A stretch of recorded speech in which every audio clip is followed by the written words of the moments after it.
জয় মা ষষ্ঠী। বন্ধুরা, কন্যা সন্তান পুত্রসহ জামাই এবং তাদের সন্তানদের মঙ্গল কামনার উদ্দেশ্যে আর দুই পরিবারের মধ্যে সুসম্পর্ক বজায় রাখার জন্য আমরা প্রত্যেক বছর যে অনুষ্ঠানটি পালন করে থাকি এবং মা ষষ্ঠীর কাছে যার জন্য প্রার্থনা করে থাকি তাই হলো জামাই ষষ্ঠী। বন্ধুরা, চিরাচরিত এই প্রথাটি আমরা যুগ যুগ ধরেই পালন করে এসেছি।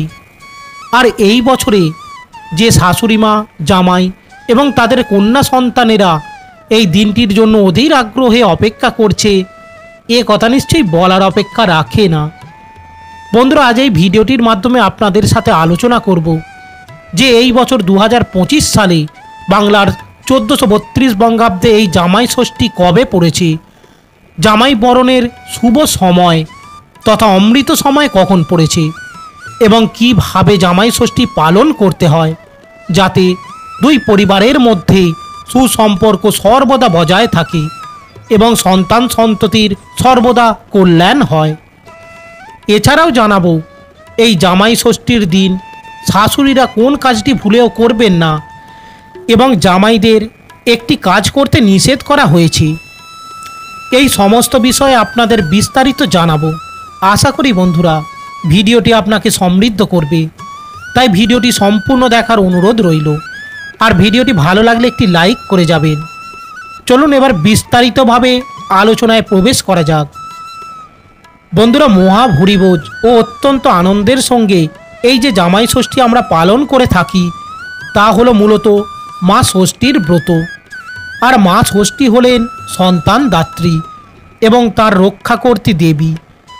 তার কৃপায় নিঃসন্তান দাম্পতিদের সন্তান প্রাপ্তি হয় এবং তার সন্তানদের তিনি রক্ষা করে থাকেন। তাই তার কাছে সন্তানদের মঙ্গল কামনার উদ্দেশ্যে এই জামাই ষষ্ঠীর উৎসব বা ব্রত পালন করা হয়ে থাকে। বন্ধুরা, প্রত্যেক মাতা পিতাই চান তার সন্তান যেন ভালো থাকে, আর সেই উদ্দেশ্যকে কেন্দ্র করেই এই জামাই ষষ্ঠীর দিন প্রচলিত বিশ্বাস অনুযায়ী এমন কিছু নিয়ম রয়েছে যা পালন করতে পারলে মেয়ে এবং জামাই দুজনের জীবনই খুব সুখের হয়। বন্ধুরা, জামাই ষষ্ঠীর এই নিয়মগুলি বলার পূর্বে প্রথমেই আপনাদের জানিয়ে রাখি এই বছর জামাই ষষ্ঠী কখন এবং কবে পড়েছে। এই বছর অর্থাৎ 2025 সাল 1432 বঙ্গাব্দে এই জামাই ষষ্ঠী পড়েছে আগামী 17ই জ্যৈষ্ঠ 1 জুন রবিবার দিন, অর্থাৎ কালকের দিনে।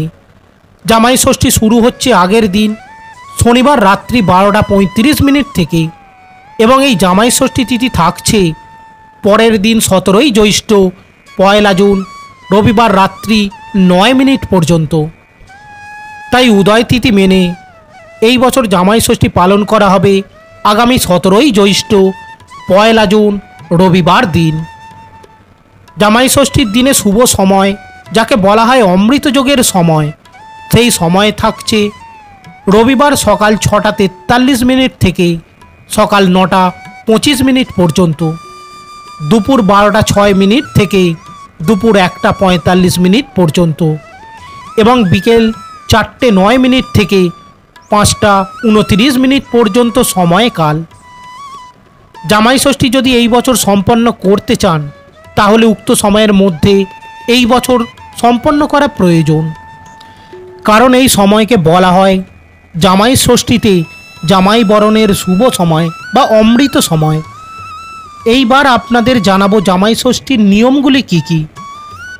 বন্ধুরা, জামাই ষষ্ঠীর দিন এইগুলি খেয়াল রাখতে হবে যে জামাই যেন শ্বশুর বাড়িতে একা না আসে। এই দিন মেয়ে ও জামাই যেন একসঙ্গে শ্বশুর বাড়িতে থাকেন। তবে মেয়ে যদি পূর্বে চলে আসে তাতে কোনো অসুবিধা নেই, তবে এই দিন মেয়ে ও জামাইকে শ্বশুর বাড়িতে একসঙ্গে থাকা প্রয়োজন। দ্বিতীয় যে বিষয়টির কথা বলবো, জামাই ষষ্ঠীর আগের দিন ঘরের ঈশান কোণে তামার ঘটিতে জল, একটি তুলসী পাতা অবশ্যই দিয়ে রাখুন, কারণ পরের দিন অর্থাৎ জামাই ষষ্ঠীর দিন যখন জামাই বাড়িতে আসবেন তখন ঈশান কোণে রাখা এই জল মেয়ে ও জামাইয়ের উপরে ছিটিয়ে দেবেন। আর এই প্রক্রিয়াটি গঙ্গা জল দিয়ে করলে অত্যন্ত শুভ ফল পাওয়া যায়। যদি আগের দিন রাখতে ভুলে যান বা কোনো কারণে রাখতে না পারেন, তাহলে জামাই ষষ্ঠীর দিন এই ঘটিতে কিছুক্ষণ ঈশান কোণে জল রেখে এই প্রক্রিয়াটি সম্পন্ন করতে পারেন। জামাই ষষ্ঠীর দিন যে ক্রিয়াটি করা প্রয়োজন তা হলো, যারা যারা এই প্রক্রিয়ায় অংশগ্রহণ করছেন তাদের প্রত্যেকেরই কিন্তু স্নান পর্ব সেরে নেওয়া প্রয়োজন। স্নানের পর জামাই ষষ্ঠী এই উপকরণগুলি সংগ্রহ করে নেওয়া প্রয়োজন। প্রথমে একটি ঘটে জল ভরে নেবেন, যদি গঙ্গা জল হয় তাহলে খুবই ভালো। ঘটের ওপর স্থাপন করবেন একটি আম্রপত্র, এরই সঙ্গে সংগ্রহ করতে হবে একটি তালপাতার পাখা, সামান্য ধান, দূর্বা এবং কিছু ফল।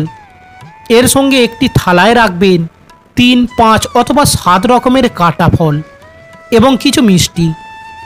অনেক ক্ষেত্রে এগুলি কাঁঠাল পাতার উপর সাজিয়ে রাখেন শাশুড়ি মায়েরা। এরপর যে বিষয়টি সবচেয়ে প্রধান জামাই ষষ্ঠীর ক্ষেত্রে, তা হলো একটি সাদা সুতো নিয়ে সেটিকে 5 বা 7 পাক করে তাতে হলুদ মাখিয়ে দিন।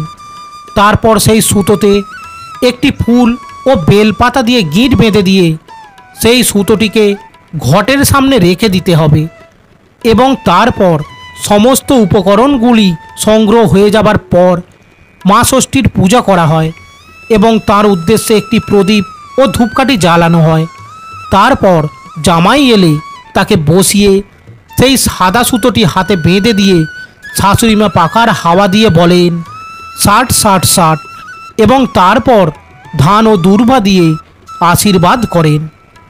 এই ফুল ও বেলপাতা দিয়ে সুতো বেঁধে দেওয়ার অর্থ হলো, তোমার সঙ্গে আমাদের পরিবারের বন্ধন এবং আমার মেয়ের সঙ্গে তোমার বন্ধন সারা জীবন অটুট থাকুক। আর এই পাখা দিয়ে হাওয়া করার অর্থ হলো, তোমার সমস্ত আপদ বিপদ দূর হয়ে যাক, শান্ত থাকুক পরিবেশ। আর 3 বার 60 60 বলার অর্থ হলো দীর্ঘায়ু কামনা করা এবং ধান ও দূর্বা দিয়ে আশীর্বাদ করার অর্থ হলো সমৃদ্ধি, চিরসবুজ ও সতেজতার প্রতীক হয়ে থাক। ধান এবং দূর্বা দিয়ে আশীর্বাদ করার পর শাশুড়ি মায়েরা মায়ের চরণের সিঁদুর দিয়ে জামাই ও মেয়েকে তিলক লাগান। এরপর জামাইকে ফলাহার এবং মিষ্টিমুখ করাতে হয়। তারপর একটি কাঁচের গ্লাসে জল নিয়ে জামাইকে জল পান করাতে হয়। তারপর জামাইকে একটি উপহার প্রদান করতে হয়। আর যদি জামাইকে হলুদ রঙের কোনো জিনিস এই দিনে উপহার হিসাবে দেন, তাহলে সেটি অত্যন্ত শুভ হিসাবে গণ্য করা হয়েছে। এরপর জামাই শ্বশুর শাশুড়িকে প্রণাম করেন। এই সমস্ত কিছুই জামাইয়ের মঙ্গল কামনার জন্য যেমন শুভ কামনা, তেমনই মেয়ের সুখে শান্তিতে থাকার জন্য মঙ্গল চিন্তা এবং সুন্দর সাংসারিক জীবনযাপনের জন্য মা ষষ্ঠীর কাছে প্রার্থনা। তাহলে বন্ধুরা, আশা করি ভিডিওটি আপনার উপকারে আসবে এবং আপনি নতুন কিছু জানতে পেরেছেন। ভিডিওটি ভালো লাগলে একটি লাইক করে যাবেন, পারলে শেয়ার করবেন। সকলেই ভালো থাকবেন, সুস্থ থাকবেন। সকলকেই জামাই ষষ্ঠীর আগাম শুভেচ্ছা জানিয়ে আজকের ভিডিওটি এখানেই শেষ করলাম। জয় মা ষষ্ঠী দেবীর জয়। ধন্যবাদ।